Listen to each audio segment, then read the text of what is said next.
நாராயணீய பாராயணம் 88வது தசகம். மற்ற லீலைகள். மெட்டு சாந்திரானந்தா ராகம்.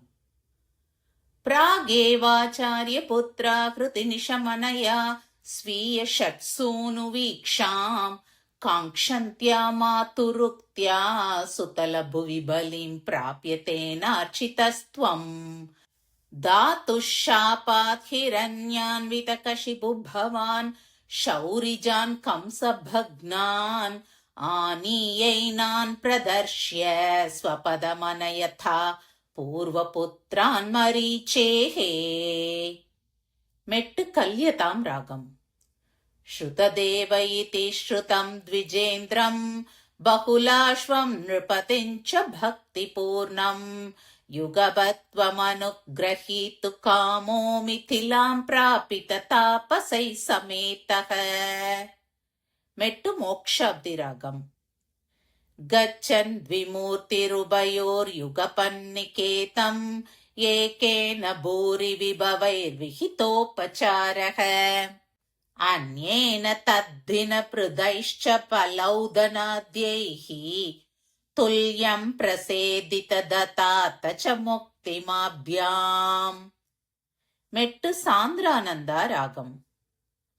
ಭೂಯೋತದ್ವಾರವತ್ಯಾಂ ದ್ವಿಜತನಯ ಮೃತಿಂ ತತ್ಪ್ರಲಾಪಾನಪಿ ತ್ವಂ ಕೋ ವಾ ದೈವಂ ನಿರುಂದ್ಯಾತ್ ಇತಿ ಕಿಲ ಕಥಯನ್ ವಿಶ್ವವೋಡಾಪ್ಯಸೋಡಾಃ ಜಿಷ್ಣುರ್ಗರ್ವಂ ವಿನೇತುಂ ತ್ವಯಿ ಮನುಜದಿಯಾ ಕುಂಠಿತಾಂಚಾಸ್ಯ ಬುದ್ಧಿಂ ತತ್ವಾರೂಢಾಂ ವಿದಾತುಂ ಪರಮತಮಪದ ಪ್ರೇಕ್ಷಣೇನೇತಿ ಮನ್ಯೇ.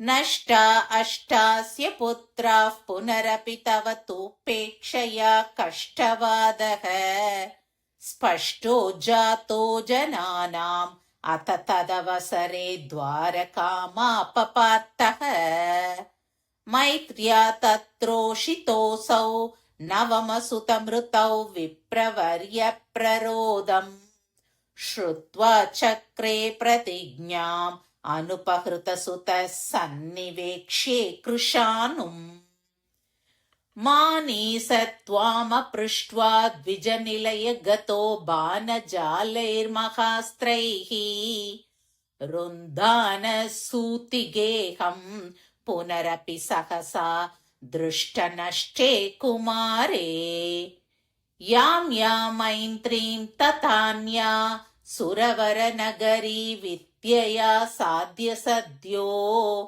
ಮೋಗೋದ್ಯೋಗಃ ಪತಿಷ್ಯನ್ ಹುತಭುಜಿ ಭವತಾ ಸಸ್ಮಿತಂ ವಾರಿತೋಭೂತ್ ಸಾರ್ಧಂ ತೇನ ಪ್ರದೀಚೀಂ ದಿಶಮತಿಜವಿನಾ ಸ್ಯಂದನೇನಾಭಿಯಾತೋ ಲೋಕಾಲೋಕಂ ವ್ಯತೀತಸ್ತಿಮಿರಭರಮತೋ ಚಕ್ರಧಾಮ್ನಾ ನಿರುಂದನ್ ಚಕ್ರಾಂಶು ಕ್ಲಿಷ್ಟದೃಷ್ಟಿಂ ಸ್ಥಿತಮಥ ವಿಜಯಂ ಪಶ್ಯ ಪಶ್ಯೇತಿ ವಾರಾಂ ಪಾರೇ ತ್ವಂ ಪ್ರಾದದರ್ಶ ಕಿಮಪಿ ಹಿ ತಮಸಾಂ ದೂರ ದೂರಂ ಪದಂ ತೇ ತತ್ರಾಸೀನಂ ಭುಜಂಗಾಧಿಪಶಯನತಲೆ ದಿವ್ಯಭೂಷಾಯುಧಾತ್ಯೈಃ ಆವೀತಂ ಪೀತಚೇಲಂ ಪ್ರತಿನವಜಲದ ಶ್ಯಾಮಳಂ ಶ್ರೀಮದಂಗಂ ಮೂರ್ತೀನಾಮೀಶಿತಾರಂ ಪರಮಿಹ ತಿಸೃಣಾಂ ಏಕಮರ್ಥಂ ಶ್ರುತೀನಾಂ ತ್ವಾಮೇವ ತ್ವಂ ಪರಾತ್ಮನ್ ಪ್ರಿಯಸಖಸಹಿತೋ ನೇಮಿತ ಕ್ಷೇಮರೂಪಂ ಯುವಾಂ ಮಾಮೇವ ದ್ವೌ ಅಧಿಕ ವಿವೃತಾಂತರ್ಹಿತತಯಾ ವಿಭಿನ್ನೌ ಸಂದ್ರಷ್ಟುಂ ಸ್ವಯಮಹಮಹಾರ್ಷಂ ದ್ವಿಜಸುತಾನ್ ನ ಏತಂ ದ್ರಾಗೇತಾನ್ ಇತಿ ಖಲು ವಿತೀರ್ಣಾನ್ ಪುನರಮೂನ್ ದ್ವಿಜಾಯಾದಾಯಾತಾಃ ಪ್ರಣುತ ಮಹಿಮಾ ಪಾಂಡುಜನುಷಾ एवं नानाविहारै जगदभिरमयन् वृष्णिवंशं प्रपुष्णन् ईजानो यज्ञभेदैरतुलविहृतिभिः प्रीणयन्नेन नेत्राः भूभारक्षेपदम्भात् पदकमलजुषां मोक्षनायावतीर्णः पूर्णं ब्रह्मैव साक्षात् यदुषु मनुजता रूषितस्त्वं व्यलासीः प्रायेण द्वारवत्याम् अवृतदयितदा नारदस्त्वरसार्द्रः तस्माल्लेभे कदाचित् खलु सुकृतनिधेस्त्वत्पिता तत्त्वबोधम् भक्तानामग्रयायी स च खलु मतिमान् उद्भवस्त्वत्त एव प्राप्तो विज्ञानसारम् स किल जनहितायाधुनास्ते बदर्याम् सोऽयं कृष्णावतारो जयति तव विभो यत्र सौहार्दभीति स्नेहद्वेषानुराग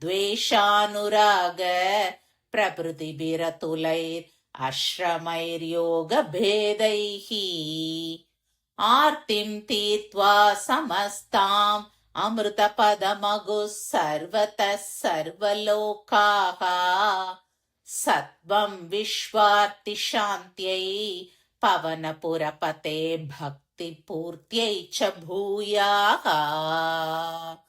श्रीहरये नमः सर्वत्र गोविन्द नाम संकीर्तनं गोविन्द गोविन्द।